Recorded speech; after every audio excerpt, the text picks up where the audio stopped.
Hey, hi, thanks for clicking on this video. I'm Gabriel, I've been a Dungeon Master for like 10 years now, and now I wanna make money with Dungeons & Dragons, and RPGs in general. And it is funny when I say I wanna make money with RPGs. It's like, whenever I was telling my family, they already know about like pro players and streamers and stuff, but I'm none of that. Like, I'm not streaming Dungeons & Dragons, I'm not running live plays like Critical Role. You can't run live plays like Critical Role, it's a Critical Role, you can't do them. And I'm also not a pro player, because imagine like having a Dungeons & Dragons competitive scene, like being a pro Dungeons & Dragons player, like what do you mean? And I'm not a designer either, I'm not publishing my own games. Or am I? And when I say I want to design stuff for the game, let me tell you what I mean by that.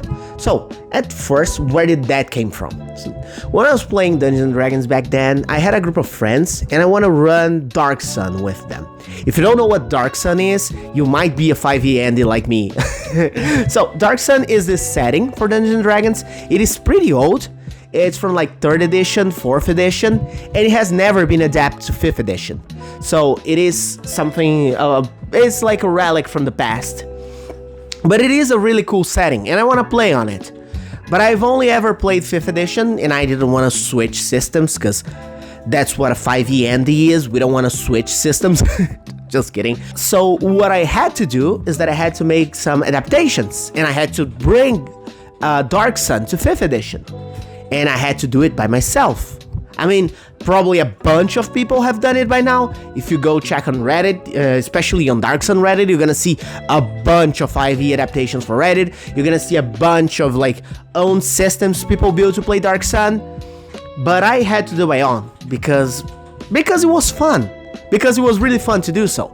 And I went there, I built some subclasses, I built like this whole hunger and thirst system, I built this whole survival system, weapon durability, and like a bunch of specific quest system for Dark Sun, and bring those species back from 3rd edition into 5th edition. I did my own homebrew races and stuff, and it was super cool to do. It was very, very, very fun.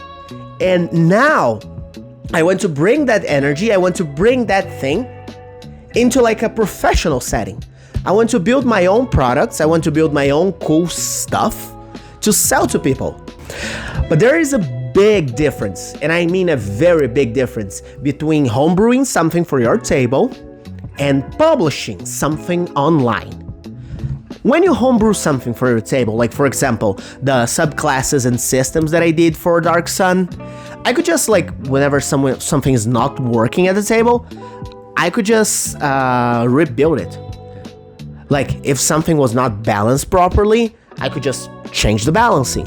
If something was not working the way I expected, I could just change how it worked. If the wording on it did not represent what it actually did, I could just say, hey, the wording might be weird, but that's not what I meant to do. It's meant to do this other thing. And that's fine when you are between friends, when you are with your players, and everyone's just like there to have fun. You can just change stuff on the fly, and it's all cool, it's all good. But you don't have that luxury when you go to the World Wide Web. Let me tell you, when you publish something on the internet, it has to work on day one. It has to be working. It has to be written properly. The math should be mathing. It should be balanced right from the get-go. And I gotta admit, I had a certain ego check here, because I thought my work was great. I thought my homebrew was awesome, was the best it could have been. But then I published on Reddit to get some feedback. And yeah, I mean, I had some pretty good feedback, like for example this one, where he says, it's cool. And you know, it's nice when people say your thing is cool. But then I had some people going for a little more in-depth analysis. And I have to say, I'm not a completely new about this. You know, I have 10 years of experience dungeon mastering, but I also went to college for game design. Yeah. Yeah, for like a month. I mean, okay, yeah, I did went for college for game design for a whole month, But that's not the point, alright? That's not the point. And I gotta tell you guys, 10 years of dungeon mastering and a whole month of college were not enough to build a product. I mean, you can build a product right now, just pick a Google Docs and write it, but it is not enough to build like a great product. And for that, I had to search online far and wide into all the knowledge, the collective knowledge the internet has provided me. And I had someone recommend me this. You know what this is? This is Pesto Guide for Playtesting. And it has been like my Bible for the last few weeks. Let me tell you why. Because as I just showed you, there is a bunch of feedback, there is a bunch of different opinions and a bunch of different readings on stuff that I wrote that I couldn't see on my first reading, that I won't be able to see in any amount of readings, that only having other eyes look at your product can give you. And I want to do this like professionally, right? So let me see how professionals do it. And that's where Pestos come in. His name is actually Spencer, by the way. The guy's name is actually Spencer, but he goes by Pesto. I don't know, you ask him. But Spencer is a senior contract designer for MCDM. He's the senior lead for playtesting there. So the guy is like a big deal. He's a big deal about this thing. And I wanted to learn how to collect feedback properly, how to properly collect feedback for my thing, for my products and stuff. So I read his book. And let me tell you, it is great. It is incredible. It provided me so much value for this product. And I'll show you what I mean. Like having people read your book, having people read your product, it's good and all. It's gonna give you a lot of feedback. But having someone play through it, having someone use the options you presented, run the monsters that you build against real characters, against real players, that's something entirely different. That is such a rich feedback that has no comparison. And on Spencer's guide, I don't know if I should say Spencer or Pestos. I'm gonna go with Pestos for this video because that's the name of the book. But you know, it's Spencer who wrote it, okay? So, Pesto wrote here a bunch of different information about playtesting and bug tracking. That is like, some of that seems like he took it directly from the gaming industry, but he also managed to make it sense for different categories of bugs you might see on a TTRPG. And you're gonna say like, bugs on a TTRPG? What do you mean by bugs? There is a bunch of different kinds of bugs, and you can read the book to learn all the different types, but he lists out some of them. He says like, for example, a mechanical bug, a clarity bug. I mean, a clarity bug would be like, would be whenever a skill or an ability doesn't outright say what it does in the best way possible, making like confusing, giving like ambiguous reading. That's a clarity bug.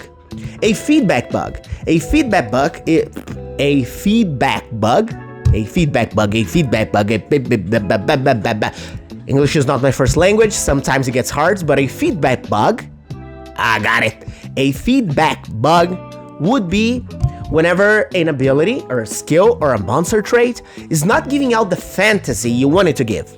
Like, for example, I had in one of my playtests, I was playtesting this speedster monster, and he's supposed to be like a speedster and stuff, and he was ditching out a bunch of damage in his hits. And then the player pointed out like, whenever I think of a speedster, I think of like a character that deals a bunch of punches that don't hurt very much. It's just like, pew, pew, pew, pew, pew, pew, just like a mosquito, just being annoying, just like 5 punches a turn, but they're doing like 4 points of damage per punch. I say like, yeah, I think that makes sense. That's a feedback bug. That's whenever the skill is not giving out the feel you should have to turn the concept, the imagination, the fantasy into mechanics. So that's a feedback bug. There are balancing bugs, like whenever a monster of a certain challenge rating is not hitting as hard as that challenge rating was supposed to be hitting hard, that's a balancing bug. Whenever a subclass is significantly weaker or stronger than the other subclasses, that's a balancing bug. So those are all different types of bugs that Pestos go through into his book. And if you want to learn all of them and understand how all of them work, you should check it out his book. Again, I can't stress this enough. It is really good. But that is not even the part I got the most value out of. It was this one.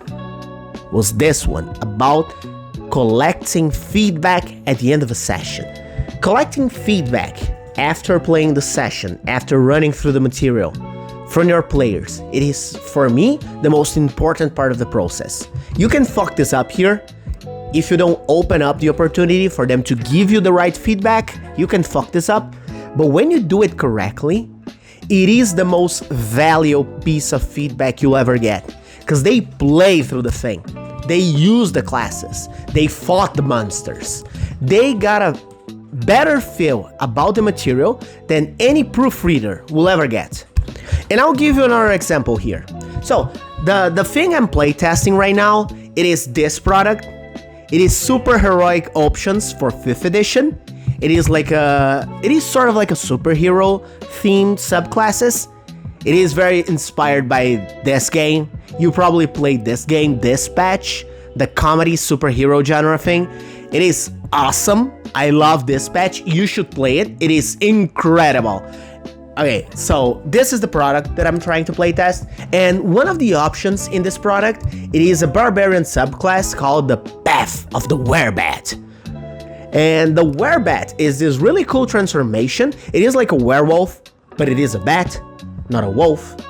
And it might be very niche, because you already have Path of the Beast, right? So what's the difference here? And that was a really problem I was dealing with. What is the difference between this and the Path of the Beast? And that's where the playtest came in. I had like this vampiric bite ability where he could heal using the bite attack, but he didn't heal very much because I was worried about balancing. And by the end of it, it felt like very lackluster.